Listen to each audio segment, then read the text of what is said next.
ખાનગી હવામાન એજન્સી વિંડીનું શું અનુમાન છે તેના ઉપર નજર કરીશું। અત્યારે જે વાવાઝોડું છે એ અરબી સમુદ્રમાં છે। વાવાઝોડાનું દ્વારકાથી અંતર છે 940 કિલોમીટર, નલિયાથી અંતર છે 960 કિલોમીટર। આ અંતર ધીમે ધીમે ઘટશે। કેમ? હવામાન વિભાગ અને હવામાન નિષ્ણાતે એવું અનુમાન વ્યક્ત કર્યું છે કે 6 ઓક્ટોબરથી આ વાવાઝોડું ગુજરાત તરફ આવશે। વિંડી પણ એ અનુમાન વ્યક્ત કરી રહ્યું છે કે જેમ જેમ દિવસ પસાર થશે 6 ઓક્ટોબરનો આ વાવાઝોડું યુ ટર્ન લઈને ગુજરાતની તરફ આવશે।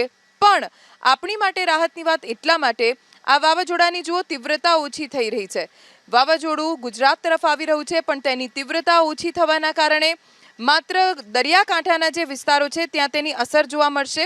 હવામાન વિભાગની આગાહી મુજબ વાવાઝોડાની અસરના ભાગરૂપે ગુજરાતના જે દરિયાકાંઠાના વિસ્તારો છે ત્યાં વરસાદ વરસી શકે છે।